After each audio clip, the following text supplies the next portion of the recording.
The only thing that unites the policies that Trump has announced today on his Middle East tour so far is that they are exactly what the Gulf states wanted. Adoring audiences, investment opportunities, a new flying palace. This is the place Donald Trump feels most at home, because these countries get Trump in a way that they never got any other American president. This American president admires despots. He envies what they have. He wants to trade places. We know this about him when he had that love affair with North Korean dictator Kim Jong-un. Hey, he's the head of a country, and I mean, he is the strong head. Don't let anyone think anything different. Right. He speaks and his people sit up at attention. I want my people to do the same. I want my people to do the same. He speaks, they stand up at attention. Yeah, they do that in Saudi, for sure. We know this about Trump when a Washington Post writer named Jamal Khashoggi was brutally murdered and then dismembered by thugs on orders from the man he's toasting today, the Saudi Crown Prince Mohammed bin Salman. But you take a look, it's a rough part of the world. It's a nasty place. It's a nasty part of the world. But if what happened, and if the facts check out, it's something that's very bad. At the same time, they have been a very good ally of ours. They've been helping us a lot with respect to Israel. They've been funding a lot of things. Oh, yeah, they've been funding a lot of good things. They've been funding a lot. That's true. The Gulf states that are hosting Trump understand him. They recognize he's not there as a representative of the American people. Obviously not. He's there for himself, and they're there to indulge him. And it's not because Trump is a unique force of nature. He's not special. He's just easy. I mean, he's not even the first foreign leader to be gifted a 747 by the Qataris. They've run this play before. Turkey's president, Erdogan, got a $500 million jumbo jet back in 2018 after Turkey broke a regional embargo on Qatar over its alleged support of jihadists. I think of this. The American president and Turkey's authoritarian strongman, the only two members of the Qatari Flying Palace Club. Yeah, that seems about right. And this is the thing. The Gulf states have been doing this forever, right? They don't have huge armies. In the case of Qatar and the UAE, they're tiny physically. What they've got is a lot of oil and a lot of money. And they use it to extend their geopolitical dominance. Now, that goes a long way, but goes only so far with traditional law-abiding American administrations. With Donald Trump, a man not just willing but thirsty to trade on the trappings of the office American voters bestowed on him, with a man that corrupt, well, the sky is the limit. Senator Elizabeth Warren, Democrat of Massachusetts, sits on the Senate Banking and Finance Committees, and she joins me now. I should say, Senator, that the president is once again defending his acceptance of this gift. Acceptance almost seems too passive. It's unclear to me that it wasn't actually solicited. You know, it would be crazy. Do you want the taxpayers to pay for it? What exactly is wrong with this in your mind? Well, as you rightly said, you know, he says he has to accept a gift. The Trojan Horse was a gift, as you rightly pointed out. And the idea that he's just going to jump on this plane and fly all around, you know, there are folks in the Defense Department who are pointing out they're going to have to tear that plane apart and go over every nut, every bolt, every screw. We are now told in the Senate that it will cost more to take that plane apart and make sure there aren't tracking devices and listening devices in it, and take longer than it would to build the original plane that they were trying to build. But all that really tells you is it's dumb. But the heart was still willing.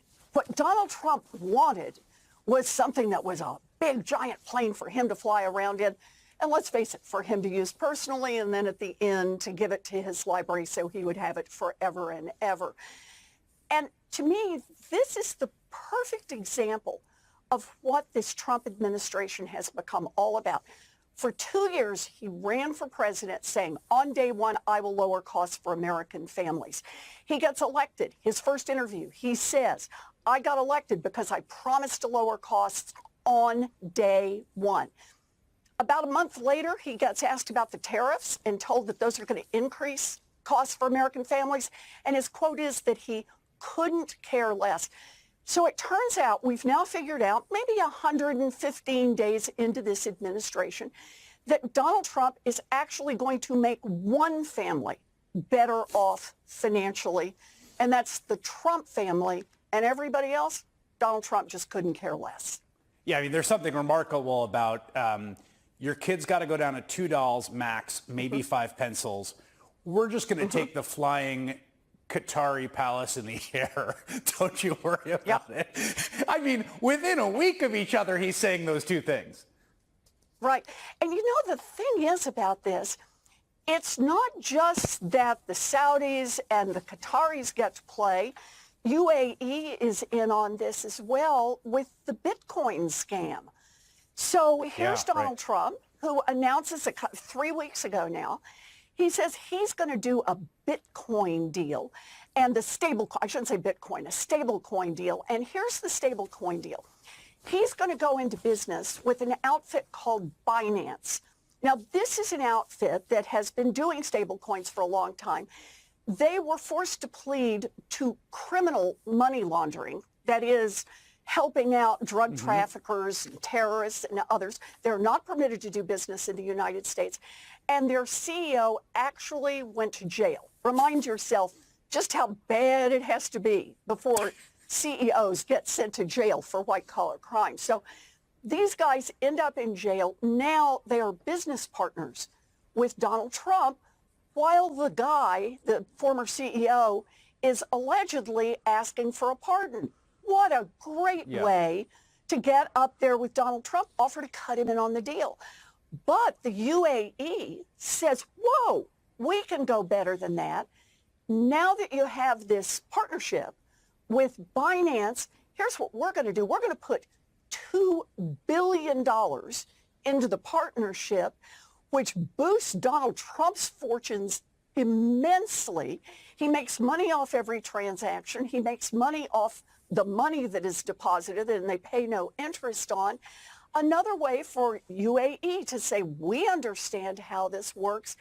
We have just out in full view of everyone, basically offered Donald Trump a giant gift from a foreign entity in violation of the Constitution, in violation of law, and in violation of what is right in this country.